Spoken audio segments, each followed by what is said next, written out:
Olá, eu sou Michel Alcoforado e estamos aqui mais uma vez para começar mais um Causcast. Você sabe que esse é o podcast, videocast do Grupo Consumoteca, onde a cada 15 dias a gente para tudo para discutir e fritar o cabeção com coisas que tem feito a nossa cabeça. Pois bem, hoje vamos falar, de din-din, ou de quem tem, ou de quem não tem, ou de quem dá inveja de quem não tem com quem tem. Sei lá. É tão complexo que você sabe que eu não faço isso sozinho, faço isso muito bem acompanhado deles. Marina Ruali, que é Head de Insights e Inovação lá no Grupo Consumoteca, tá por aqui. Olá, Marina. Tô pronto pra falar de presente hoje, hein? Vamos falar de um tema que tá aí, na boca do povo. Ela sabe tudo que passa na cabeça do povo. E o Wesley Xavier, que vocês sabem, @o Doce, conhece tudo e vai fazer hoje o ponto de vista da periferia sobre essa gente. Conhece tudo que rola nas periferias brasileiras, anda pelo Rio, por São Paulo, por Belo Horizonte. Veio até de Lacoste hoje, hein, querido? Chiquérrimo. Temático. Acho que no próximo eu vou vir também. Chique igual você, assim. E vamos falar hoje, né, Wesley? Sobre esse assunto. Vamos mergulhar um pouquinho, hein? Carmela Moraes, que pra mim é a maior dica de séries que eu conheço, hein? Ocupou todos esses territórios, porque ela vai de A a B, de A a Z, não passando pelo B, inclusive. Ela vai da Anitta ao Hegel, das séries, sabe? Desde as mais sofisticadas, cinema dinamarquês, passando pelas séries suecas, de true crime, e entra no Harris do chão com a mesma habilidade, com o mesmo conhecimento, e tirando insights maravilhosos. O submundo dos realities, que ela entra nisso. Eu também. Dessa introdução. Que é aquele abajur, um reality de quinta categoria, é um abajur pra gente, né? Ótimo. Eu amo Não também. Pensar, não precisa nada. Só precisa estar lá. Só estar ali presente. Isso, só tá lá mirando em alguma coisa que você não faz nem ideia do que é. Exatamente. Maravilha. Feliz de te ver, Carmelinha. Feliz de ver vocês também, caóticos. Gente, olha, a gente vai falar um pouquinho aqui sobre essa questão que domina e gera muito interesse para tudo quanto é lado, que é a riqueza, né? Desde uma sociedade hierárquica como a sociedade brasileira desde sempre, a gente está muito preocupado em ficar de olho, interessado no que os ricos estão fazendo, do que eles vivem, como comem, como se reproduzem, como atravessam a rua, se atravessam a rua no Leblon ou não. Como é que você atravessa a rua no Leblon? Olhando pros lados. Eu não viro matéria no Ego igual o Caetano Veloso, né? Que virou uma matéria. Caetano estaciona carro no Leblon, aí saiu no Ego. Entendi. Não viro notícia. Mas Marina, que aqui vai trazer notícias em loco, né? Do berço da riqueza, desse Leblon. Da Maison Leblon Low Profile, né? Low Profile, Low Cost, Low Helena tudo. Low Cost. Helena Low Cost. É um novo nicho. A gente vai falar sobre a riqueza, mas mais do que isso, sobre uma forma específica que estamos nos relacionando agora com esse tipo de gente, com esse tipo de assunto. Você deve ter acompanhado aí nos últimos tempos que bombou e tá bombando pra tudo quanto é lado, série, livro, matéria de jornal, reforçando de algum modo um outro olhar sobre a riqueza e um outro olhar sobre os ricos, né? Na literatura você tem um livro que eu vou até levar no meu Joga na Roda, que é o livro da Clara Drummond, Os Coadjuvantes, que ela gera um deboche sobre essa vida vazia, oca, tosca, das elites no Rio de Janeiro. Você tem Triângulo da Tristeza, no HBO na Amazon Prime. Era um filme que tá na Amazon Prime. No cinema, né? Isso, agora é a Amazon Prime. Você tem o Menu, você tem o White Lotus. White Lotus, meu chuchu, eu amo White Lotus. Você tem uma série de conteúdo que tá caindo aí no debate do público, né? E no gosto do público, todo mundo tá preocupado com isso. E tá movimentando as mentes e os corações de gente normal como eu e vocês. Me parece que tá mais do que claro que há uma nova forma de pensar sobre o comportamento das pessoas ricas e de olhar para as elites, que é muito distinto da maneira como a gente estava olhando no passado. Em geral, quando a gente olhava para os ricos Brasil afora, ou caíamos no território da denúncia, que é um território terrível, que é onde você olha para um rico e diz, vejam, né? Tem 33 milhões de pessoas passando fome no Brasil e essa pessoa está gastando 700 mil reais num carro, esse território reforça a opressão, ele não serve para nada, ou senão muita gente caía no território do deslumbramento, que era, vejam como os ricos vivem, ele pode pagar 700 mil reais num carro. Esses dois caminhos agora estão disputando com o terceiro. E se tem mudança, se tem novidade, você sabe, tá mais do que na hora da gente dar nome aos bois. Que saudade. Nome aos bois. Marina Ruali, se não é mais por denúncia, ou se não é mais por deslumbramento, esse boi agora vai falar do quê, hein? Qual é o nome desse boi? O nome desse boi é o deboche da riqueza. Agora pode debochar. Agora pode. É uma terceira via aí para além do que você trouxe, na forma como a gente vem enquadrando narrativas que retratam ricos, a riqueza e o estilo de vida dos ricos no Brasil e no mundo, né? Esse é um sentimento global que a gente vê se alastrar, onde a gente vai deslocando um pouco desse olhar, vai trazendo um pouco de um tom mais crítico, desse deboche, de melancolia, de uma visão crítica e social em cima de como essas pessoas vivem, onde a gente para só de ficar nesse lugar ali que você fala ali, de denunciar ou de querer estar ali junto, assim, tinha uma coisa daqueles realities a la Kardashian, né, do tipo, ter acesso a uma vida que eu nunca vi, olha... Que era o deslumbre, né? Sabe, que você tá menos preocupado em problematizar, mas só quer ter acesso a ver um negócio que você acha um pouco surreal. Eu adorava uma cena, que é uma cena que pra mim que é emblemática, que é quando cai um anel da Kardashian no rio. sim, bora. Eu amo aquela cena. E é um anel que é do exagero, né? Que é tipo... Gigante. Era um diamante gigante, ela se desespera. E aí você também se desespera junto com ela, meu Deus, e o anel da Kardashian. Esse negócio ficou pra trás, né? Agora a gente vê isso e a gente fala, se fudeu. Isso, antes a gente via isso, não preocupada se era justo, se não era quase assim, nossa, eu nunca na minha vida vou viver essa preocupação, eu vou viver isso aqui junto com ela. Uhum. Agora não, agora tem 3 pilares aí em jogo que ajudam a gente a pensar por que tá mudando e por que a gente tá debochando mais dos ricos. O primeiro é uma indignação pandêmica, vamos chamar assim. O segundo é uma certa politização dos debates, que vem crescendo pra caramba aí em rede. E o terceiro é o conforto no deboche. Boa! Vamos começar do começo então. Vamos falar dessa indignação pandêmica, que de certo modo é a primeira etapa desse processo de transformação que foi levando a gente para esse território do deboche da riqueza, né? O que aconteceu com a pandemia? A pandemia mudou tudo, o povo começou a se vestir de um jeito diferente, falar de um jeito diferente, namorar, casar, imaginar a vida amanhã de uma outra forma. Mas em relação aos ricos, essa indignação começou como? Começou quando a gente precisou todo mundo seguir essa regra da quarentena, né? E entender ali que a gente estava num momento de restrição. E, de repente, observar a vida dos ricos pegou um outro tom pra gente. Porque uma coisa é eu ver ali a Kardashian pegando o anel dela em Bora Bora. Quando eu tô em casa, eu tô no momento de lazer que eu escolhi, depois eu vou sair com os meus amigos, eu não vou pra Bora Bora, mas eu vou pra algum lazer, eu ia pro barzinho, eu ia encontrar meus amigos, eu ia viver. Mas no momento que eu tava ali, vendo ela pegar o anel em Bora Bora, sabendo que eu tinha que ficar presa no meu apartamento ali, de 50 metros quadrados, sem varanda, sem nada. E ela tava numa ilha, só pra ela ali, preocupada com o anel em Bora Bora. Aí você falou, feia de um... O sentimento muda, né? Deixa de ser, que legal, olha como eles vivem. Que droga, assim, né? Por que sou eu que, né, nesse lugar da estrutura, tô tendo que passar por isso de um jeito diferente do dela? E que sem noção também, né? Porque eu acho que rolou esse sentimento de sem noção. Teve um monte de celebridade que tava lá nos jardins das suas mansões. E tem uma cena que acredito que foi bem emblemática, que foi da Madonna em sua banheira, na sua mansão chiquérrima, dizendo, pois é, né? Como a pandemia balizou e durante esse momento somos todos iguais, não tem rico, não tem pobre. E eu acho que quando a galera começou a olhar isso, começou a cair umas fichas, se dar conta e percebeu quão ridículo é esse discurso. E de certa forma essa galera foi bem cancelada, assim, né? O rico ali, a celebridade rica que estava expondo muito seus luxos durante a pandemia, começou a ser cancelada justamente por essa falta de noção, né? De classe, falta de consciência de classe. Acho que a gente pode resumir essa indignação pandêmica como um momento coletivo onde caiu uma ficha de que esse papo que os chicos traziam na pandemia de vamos segurar as mãos, estamos juntos no mesmo barco? Entreguei 10 respiradores aí em Araraquara, né? Sabe? Tipo, não estamos no mesmo barco, sabe? A gente falou muito disso na pandemia, assim. Será que você tá no iate, eu tô numa canoa? Sim. Não é bem assim, não. E a gente começou a ganhar essa consciência. E seu iate, quando passa, desestabiliza a minha canoa, né? Exato. Então, isso acho que foi um ganho de consciência que não volta, sabe? Dali a gente começou a abrir outros caminhos. Pensando nessa raiva, né, nessa indignação que surge, a pandemia também trouxe alguns dados falando que, esses ricos estão indo para cada vez mais lugares de conforto, né? Segundo uma pesquisa da Oxfam, a fortuna dos bilionários cresceu cerca de 60% entre os anos de 2020 e 2021, e enquanto o total de famintos no mundo cresceu 73%. Gente, as evidências vão surgindo, né? Tanto dos ricos quanto dos pobres, né? Não vem taxar meu Shopee, não, né? Na pandemia, lá o dono das farmácias, da Amazon, da Zoom, do Skype, do raio que o valha, né? Que já era podre de bilionário, ficou mais ainda.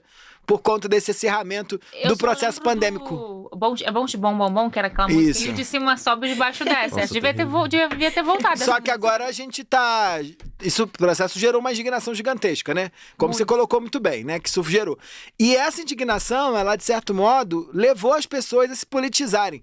Ou mais do que isso, politizarem os debates em torno de filantropia, de doação, de consumo, de ostentação, de publicização da vida cotidiana, né? Como é que foi isso? Como é que esse segundo pilar aí da politização dos debates? Isso, no momento que cai essa ficha coletiva de que, peraí, né, não tá tão legal essa história, e a gente começa a colocar o dedo na ferida da ideia de meritocracia, né, de entender quem tá ali, a Madonna que tá ali, todos os chicos, essa galera que tá doando, que tá se colocando como um bom samaritano nas redes. Como é que eles chegaram nesse lugar, né? E, de repente, se a gente tinha aqueles gurus bilionários que a gente enaltecia e comprava best-seller, eles davam a dica de como eu cheguei nesse caminho e a gente olhava pra eles... Mentes milionárias. Sim, é quase como ícones de deixa eu aprender como ele fez, sabe? O fulano que veio do nada e conquistou alguma coisa. A gente vai entendendo que esse do nada dele já era muita coisa em comparação a muita gente.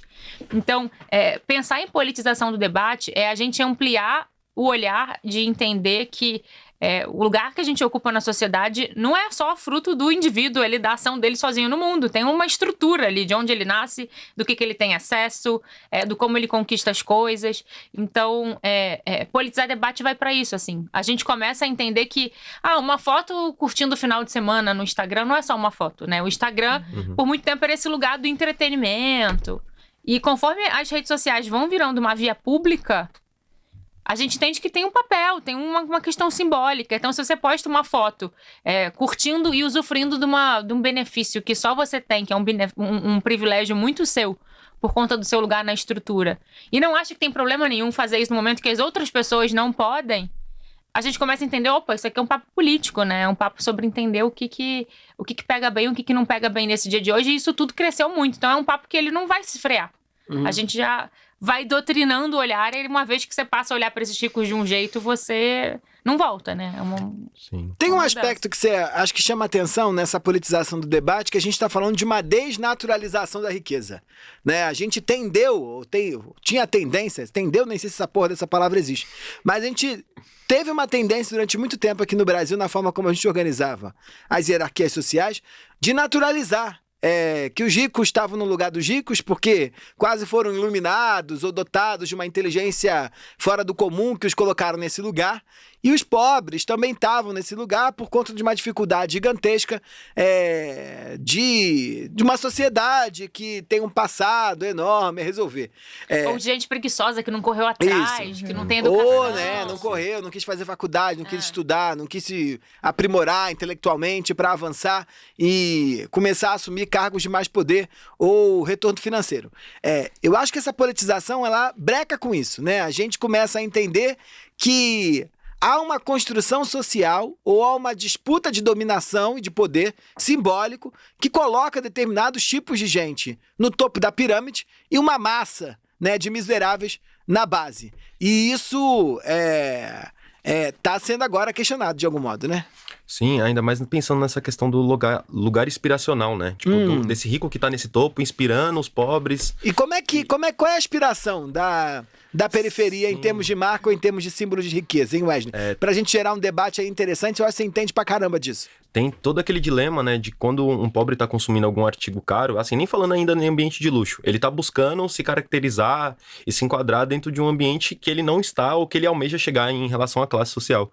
E olhando, assim, principalmente para os periféricos que estão nesse processo de ascender, enquanto pessoas ricas saírem de transformarem suas classes sociais, a gente vê um outro movimento, e é um movimento que fala sobre como o consumo para periféricos não funciona como funciona para os ricos quando a gente pensa em passaportes, assim. Então, tipo, comprar uma bolsa de luxo, um artigo de luxo, enfim, qualquer que seja ele, não funciona para o periférico da mesma forma que funciona para o rico, até por causa de uma questão racial e de uma estrutura ali, desse racismo estrutural que está dentro do Brasil. E quando a gente pensa em referências, elas transitam desde os MCs que estão nesse local de protagonismo, já dentro desse universo pop, a outros criadores e influenciadores de conteúdo, por exemplo, a Robertita. Eu tive a oportunidade de entrevistar ela para um trabalho de pesquisa documental que eu estou produzindo. E Quem é a Robertita? a Robertita, La Robertita, né? O Instagram dela. Ela é uma criadora de moda, uma influência, ela produz diversos tipos de conteúdo. E trocar um papo com ela foi falar um pouco sobre como a moda de luxo, quando ela tá dentro de um ambiente de corpos periféricos, ela se transforma de uma maneira muito grande, assim. Uma coisa que pra mim foi muito emblemática de entrar ali dentro do espaço íntimo dela, da casa dela, e conversar com ela, foi que ela mostrou uma carta pra gente, que ela recebeu da Miu Miu, e a carta tava assinada à mão, né, que era um convite pra ela participar de um desfile fora do Brasil, e tinha ali, no final do nome dela, né, da Silva.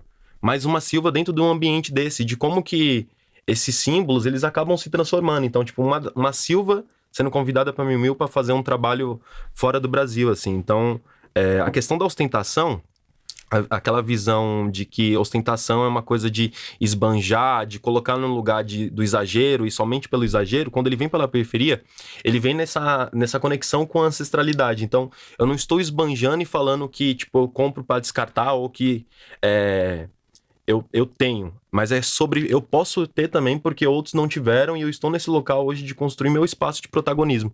Então, muitos MCs de funk, eles falam quando, por exemplo, vão na Lacoste, tipo, MCs pretos, periféricos, enfim, eles vão na Lacoste, por exemplo, eles falam, vou derrubar a loja. E, tipo, tem um sentimento de... Vou o quê? Como é que é? Isso é uma categoria, né? Isso não é Sim, simples, não. não é Vou simples, quebrar a loja, vou derrubar a loja. Por exemplo, tipo, eu tô indo derrubar a loja, vou derrubar a Lacoste, enfim, qualquer marca em si. E não é sobre uma agressão ou sobre, tipo, chegar na loja, quebrar as coisas ou coisa do Não, tipo. mas é sobre uma agressão, uma agressão física, né? Não é uma agressão, Simbólica. é uma agressão simbólica de que esse é um espaço que não acolhe meu corpo, minhas narrativas. Eu tenho dinheiro, eu tenho poder de consumo, eu vou comprar o máximo possível, vou gastar não sei quantos milhões ali dentro daquele espaço e legitimar o meu espaço à força mesmo dentro dessa narrativa que não leva em consideração dentro da sua história de marca o meu corpo aqui. Então é reunir essa questão de, tipo, trocar, virar a chave entre ter para eu também posso.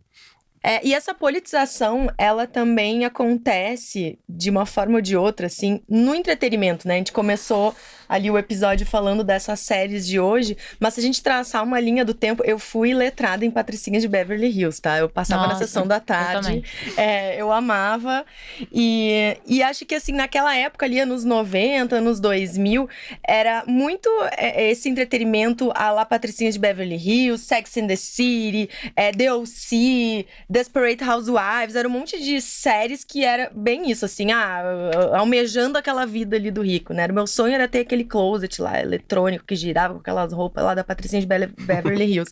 E aí, no decorrer do tempo, ali pelos anos 2010, a gente viu uma mudada que entra ali a Kardashian, que entra uma The Simple Life, que foi, acho que um dos primeiros realities, que era com a própria Paris Hilton, e que começava a entrar numa coisa ali meio debochada, que ela mesma se colocou numa fazenda e tal, então ela fazia trabalhos do cotidiano, de pessoas comuns, toda patriçoca, assim, meio ridícula, até que começou a vir aqui em Kardashian, a própria Mulheres Ricas, né, que é um ícone do entretenimento brasileiro. Amo. Saudades, Val Marchiori. E acho que a gente, aos poucos ali, nesses realities, a gente começou a mudar um pouco, né, era tão escrachado aquele lifestyle que a gente começou a mudar um pouco aquele olhar, até que hoje aqui a gente chega em todas essas produções dos últimos meses, em que de fato a gente olha para esses ricos com esse olhar não de almejar, mas sim até de dar uma debochada daquela vida deles, daquele cotidiano deles. Eu fiquei pensando enquanto vocês falavam que, de certo modo, né, tanto essas frentes de entretenimento, essa mudança sobre o nosso olhar sobre o entretenimento, mas sobretudo a coisa do quebrar a loja, ou, como é que é? Derrubar a loja. Eles, de certo modo, são viradas políticas também, né? Sim. Quando a gente começa a olhar Sex and the City e dizer, isso não pode mais, né? Ou que absurdo alguém gastar isso num closet que gira, ou, essa loja não é pra mim, mas eu vou lá porque eu posso. A gente está negociando com as fronteiras da operação da diferença, né? Com as fronteiras de distinção, com essa guerra simbólica, que é fundamental na construção dos muros em qualquer sociedade. E o deboche também é uma dessas armas, né? Então, onde é que está esse terceiro pilar, que é o conforto do deboche? Em que é isso? O conforto do deboche, ele vai mostrando o resultado que a gente tem para continuar consumindo esse conteúdo. Porque a gente ainda gosta, visualmente nos apetece acompanhar e ter acesso a esse universo. Só que quando ele vai debochando e ele vai colocando esses ricos, mostrando que, apesar de toda essa vida, eles saem de um lugar de coitado ou saem de um lugar de herói, de glória, em todas essas narrativas que a gente vê dominando, assim, que sai o Gossip Girl ou Sex and the City e entra Succession ou White Lotus, a gente vê uma série de personagens que, apesar de ter acesso a um mundo de benesses e privilégios, eles estão sempre com uma grande questão existencial, eles não estão felizes, né? Ou eles estão vítimas de uma mal situação... ali em algum momento. É tragicômico ver o sofrimento desse rico na forma como a coisa é enquadrada. E a gente fica com um certo conforto, assim. A gente continua consumindo esse conteúdo, mas, olha lá, tá vendo? Pelo menos, assim, o capitalismo, ele é cruel, mas ainda assim, esse cara, mesmo no topo, ele não chegou no auge ali da felicidade.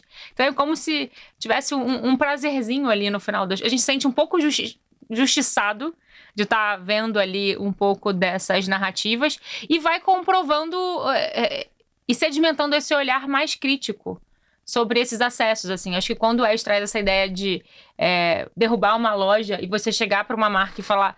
Eu tenho dinheiro para consumir seu produto. Isso mostra que ser rico não é sobre quem tem dinheiro e quem não tem, mas é quem performa de um jeito, né? Então, o que essas narrativas vão colocando em xeque, essa clássica performance do que é ser rico, do que é ser elegante, do que é ser, lá, bem vivido. Então, ela vai debochando, assim. Então, acho que tem um resultado disso, pensando em cenário brasileiro também, é que tá viralizando muito, né? O TikTok, Reels, acho que são ferramentas muito boas para disseminar esses conteúdinhos que parecem bobos, mas eles vão mudando a forma como a gente pensa e como a gente enxerga esse assunto. Então, assim, é de um videozinho em um videozinho que a gente vai mudando todo um pensamento. E aí estão tendo recortes agora de novelas clássicas da TV brasileira, dentre elas as novelas de Manuel Carlos, que eu acho que são clássicos, de que mostra ali um padrão do que era um rico clássico, que era até colocado quase como classe média na novela, mas que era gente muito rica, porque o pobre do Manuel Carlos é quem mora em Copacabana, né? Era o pobre da novela. Quem compra Zara. Não é a pobreza que a gente entende.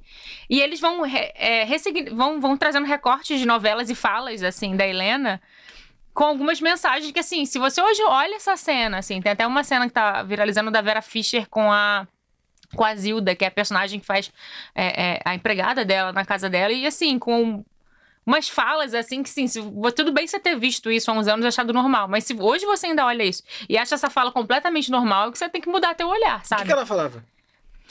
São cenas que ela fala, Zilda, tô cansada demais pra trabalhar, preciso espairecer, aí vou andar na praia. Aí fala, compra isso e faz isso, mas não compra da outra vez aquilo que estava péssimo que você fez. E ela só pode deixar a Dona Helena, assim, é uma personagem que vai ficando apagada na série. Então vai mostrando vários diálogos que ela tem, onde a vida dela é muito cansativa e ela tem muitas questões, ela é uma pessoa muito do bem. E a empregada tem que dar conta ali de só dizer cafezinho Dona Helena, sabe?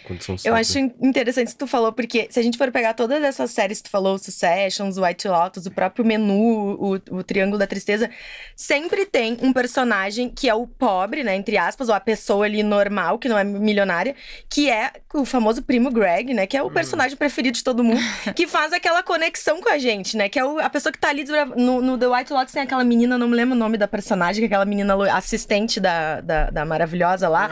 No menu também tem a Gen Z. No menu também tem a menina que tá acompanhando o cara lá no jantar. Então sempre tem que aquele conector que é a pessoa que fala a nossa língua e que tá ali também meio achando um absurdo tudo aquilo. Então eu acho engraçado que a própria produção ali já coloca, né? É porque a gente inveja eles.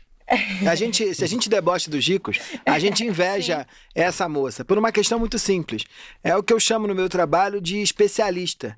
Se esse mundo da riqueza, ela se faz num contraponto entre ricos e pobres, e os ricos a todo tempo estão trabalhando fortemente para construir muros que nos impeçam de entrar lá, há alguém que é igual a gente que transita lá. Sim, e transita porque transita fazendo tradução, transita controlando os muros. As secretárias são especialistas nisso, né? Transitam fazendo parte daquele mundo sem precisar ter o custo daquela vida. Mesmo que seja numa posição submissa. Ali, de certa forma. Usufruindo. Ela tem um quarto no mesmo hotel da tia de White Lotus, Sim, né? O primo Greg vai crescendo também ali socialmente, né? Mas é engraçado, porque a gente tá debochando, mas é o que tu falou, tipo, a gente tá debochando, mas a gente não deixou de almejar em certa parte ali, esse lifestyle. Tanto que eu fico impressionada a quantidade de gente no TikTok, galera jovem, fazendo unboxing de bolsa Chanel, de bolsa Louis Vuitton, de bolsa Hermès. A Flávia Pavanelli, esses dias, que eu acho até uma coisa meio cafona, falou que pagou 300 mil reais na bolsa. Então é meio confuso, porque a gente acha ridículo, a gente tá rindo da cara dela, mas ao mesmo tempo a gente também tá querendo ali a bolsa 1.000 pra fazer meu unboxing, né? E inclusive tem um dado aqui que algumas marcas, né, estão também querendo aumentar seus preços para justamente se afastar dessa galera que tá fazendo de tudo para derrubar a loja lá e de certa forma comprar, que a Louis Vuitton e a Chanel registraram um aumento de 20% a 31% nos valores das peças, assim, então estão aumentando o preço para tentar se afastar dessa galera que tá ali, de certa forma, parcelando ali em 10 vezes para provavelmente na Chanel não dá para parcelar, né? Mas na Louis Vuitton dá, né? Na Chanel também dá. No Brasil parcela tudo. E também o próprio resort, que é um Four Seasons do White Lotus, teve um monte de gente buscando valores dos quartos. Eu vi que o valor mais barato era 9 mil reais um quarto. E tá bucado por sei lá até quando, assim, não tem mais vaga. Então, querendo ou não, apesar da gente estar achando meio ridículo e rindo disso, a gente também tá querendo, de certa forma, fazer parte, né? Eu também queria sofrer no resort na Sicília, né? É isso, eu tô debochando, mas se quiser Quem me trocar, dera. entra aqui na minha reunião aqui, fazer PPT no meu lugar, que eu vou sofrer ali. Eu vou ter uma crise existencial no seu lugar lá na Sicília. Eu acho que é um pouco nesse lugar, assim. A gente problematiza, e eu acho que a gente se sente um pouco superior quando a gente problematiza, sabe? Assim, eu não faço parte deste grupo, mas no fundo, se alguém falar, quer trocar de lugar um pouquinho, você fala, eu quero, né? Eu vou. E o desejo também, acho que por essa estética, né? Então não é à toa que também tá na moda entre os jovens, né, Wesley? A estética old money, tem se falado muito também desse quiet luxury e tal, que é esse luxo silencioso, aquela coisa de ninguém sabe a marca que eu tô usando, só quem sabe, só quem é que nem eu sabe, que eu acho que de certa forma também é esse querer colar de certa forma nessa estética. Então tu vai no brechó ali da Galeria Metrópole que a gente foi ontem, tava cheio de blazer, estética old money. Alfaiataria tudo completa. Alfaiataria. Bem legal aquele brechó, inclusive. Que eu acho que de certa forma é isso, né? Não posso pagar, mas vou aqui adaptar de alguma forma pra me colar nessa estética aí que eu nunca vou ter, mas um pouquinho eu vou beber também dessa fonte. Chega a ser contraditório, né? No momento que a gente tá lá mega criticando os ricos lá, o bem-nascido lá, que nasceu herdeiro, aí vem essa tendência de se vestir como eles, com todo esse discurso do resgate, do não ostentação. Eu tô vendo um monte de marca aí por conta do Succession, né? O sucesso que a série foi, dos looks da série, e aí essa coisa dessa ideia do luxo silencioso, falando de como a série resgatou a ideia de não ostentar, de usar o básico, de usar o atemporal. Mas é um atemporal de quem, É mais né? distinção ainda, né? É mais distinção ainda, né? É mais jogar na cara ali que queremos ser diferente, isso daqui é de quem nasceu assim, e dominar uns códigos ali de que quem disse que pra ser o elegante você tem que estar lá de gola rolê branca e só usar tons pastel, Ou com sabe? uma camiseta também escrito Balenciaga. Eu recebi outro dia uns vídeos de sugeridos ali, nomes de... Não sei por que eu recebi isso, tá? A gente não tava consumindo conteúdo de filho, mas era assim, nomes de crianças old money. Para as pessoas já entrar. E Michel, eu sabia que Michel é um nome old money? Você tá na evidência. Aí vinha Catarina, Domenica, não sei o quê. Então... É nome pouco usado, né? Mas... só eu e o Michel Treme. Aquele que tem o Michel Teló também. Michel Teló Mas esse já desapareceu. Mas esse é rich total, né? Não, mas não é o old money, ele é o new money. Mas acho que é essa coisa do... Eu tô criticando, mas eu queria aparecer, sabe? Eu queria parecer que nasci junto com eles, ele também. Eu acho que, novamente, né? Geração Z nesse local de como que a gente olha pras estéticas e pensa em transitar elas, assim. Mais ou menos isso que você tá trazendo, né, Carmela? Tipo, de pensar... Quando eu penso em old money, eu penso diretamente no brechó. Não tenho como desassociar disso, assim. E, claro, acho que não é somente a questão estética por si só, mas também tem os trejeitos que a gente traz. É como se fosse um teatro, literalmente, pra viver esse movimento, assim, né? E na periferia... O que mais tem, se você for em algum rolê, vai ter alguém dentro da estética de old money, assim, é uma parada que ela é muito gente, forte. O que é essa estética old money, hein? Pra quem é tipo eu, assim, uma pessoa de idade, não sabe. Ela é uma tendência que se popularizou nas redes sociais, né, nesse universo da moda. Ela se inspira ali na galera rica dos anos 50 e 60 e trazendo um pouco, assim, desses ricos tradicionais roupas, suéteres, blazers, enfim, vão trazendo o kit completo da alfaiataria pra dentro desse ambiente, assim. É menos ostentação de logo, né? É. E mais styling É ali. o clean, né? É o que a Kim Kardashian não é, assim. Que é Exato. aquela coisa Gucci, Chanel, não sei o quê, Balenciaga. É aquela coisa que é meio a estética dos Successions, assim, que o Kendall Roy lá usa um boné, é um boné verde, e é um boné louro piano que custa $500. E só quem sabe, sabe. Exato. Tá? Os logos estão guardados. Isso aí dá 45 episódios, vamos falar disso em algum momento, certamente. Mas o bonito da gente pensar é que quando alguém na periferia de São Paulo, com toda a precariedade e abandono do Estado como a gente tem, em termos de infraestrutura, se veste de old money, como um quatrocentão paulistano dos anos 80, dos anos 60, 70, não há nada que seja mais debochado do que isso, né? E eu acho que isso deve enlouquecer as senhorinhas do Jardim Europa, as senhorinhas do Itaim Bibi, as senhorinhas do Alphaville. Isso é política, isso é disputa de fronteiras, isso é controle sobre essas distinções que os ricos vêm há mais de 1000 anos fazendo com maestria e agora a gente, de algum modo, está podendo negociar isso através do deboche. Muito bem, vambora! Joga na roda. Marina Roale, que trazes? Você já deu spoiler aqui da minha indicação. Mentira. Que seria Triângulo da Tristeza.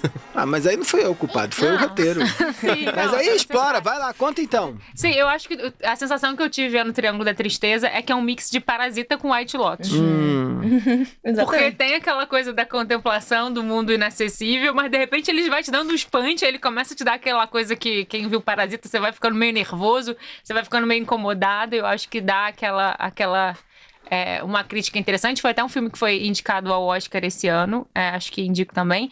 E pra dar uma coisa nova, que agora eu senti que já indiquei o que tava no roteiro, me lembrei aqui pra trazer, que eu acho que ajudou muito a gente pensar esse episódio, um artigo muito emblemático que saiu esse ano na Contagious, que é do Eat the Rich, que faz uma análise de como tá esse movimento global da gente olhar para os ricos de nova forma e como que a indústria midiática tá enquadrando, tá trazendo um tom mais crítico ali, principalmente para os bilionários.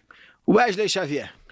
Eu trago alguns episódios de uma série que a Condzilla produziu, que ela começou a ir na casa dos MCs, e o movimento deles abrirem o guarda-roupa e falarem sobre as peças, enfim, assim, tipo, tem um episódio que é com o Kai Black, e ele é viciado em Lacoste, assim, tipo, muito. E ele fala sobre a primeira peça dele, desde a trajetória dele até o final. E tem um também que é bem emblemático, que é com o MC Davi. O Davi, assim, ele gosta muito de moda de luxo, então, tipo, ele tem muita coisa que não lançou no Brasil. E ele fala sobre essa composição, tipo, dessa narrativa, né, desse jovem que foi ascendendo e de como que as histórias daqueles produtos, elas se transformaram. Não são mais as histórias que foram vendidas pelas marcas. Carmela Moraes.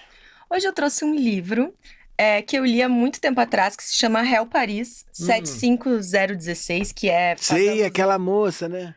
Então, Como é que é a autora?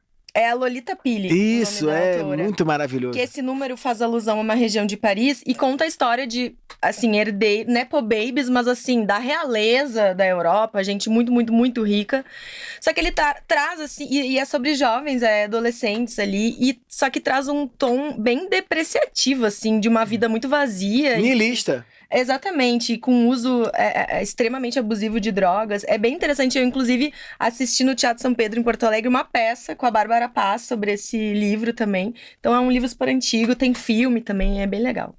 O meu também é um livro. Clara Drummond, já citei, Os Coadjuvantes, saiu ano passado, se eu não me engano, pela Companhia das Letras. É um chuchu, uma maravilha. A Clara é uma jornalista que mesmo, ela se diz, a gente entrevistou ela na rádio no outro dia, ela diz que gostaria de ter sido antropóloga.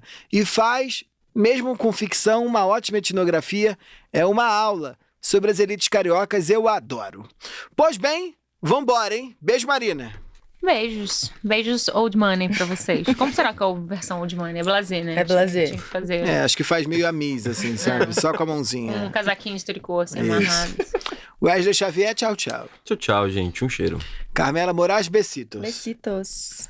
Eu, Michel Alcoforato, fico por aqui, nem vou embora sem antes fazer aqui todos os créditos. Você é obrigado a passar por isso, porque em respeito e em carinho a toda essa equipe que produziu esse negócio. O CausCast é uma realização exclusiva do Grupo Consumoteca. Ele é coordenado pela nossa Head de Insights e Inovação, Marina Roali. O roteiro ficou por conta de Vanessa Vieira e a edição é do gigante Wesley Xavier. Ele tá nas 4, tá em tudo quanto é lugar, né? A direção de estúdio, de cuidado, de roteiro e de guia e farol nesse movimento é de Mônica Lewandowski, que não é Lewandowski, eu sempre erro, é Lewandowski, alguma coisa, Lewandowski. Nome Money também, né? Nome de Money. Ela é chiquérrima, querida, dá pra ver. Eles não estão vendo, mas nós estamos vendo, é chiquérrima. Por favor, sigam Mônica Lewandowski. Não é igual o ministro que se aposentou, ex-ministro. Ela é parente, deve ser. Alguém perdeu o W no navio, né? Quando veio de algum lugar. É verdade. Um beijo enorme pra vocês, caóticos. Até a próxima. Tchau, tchau.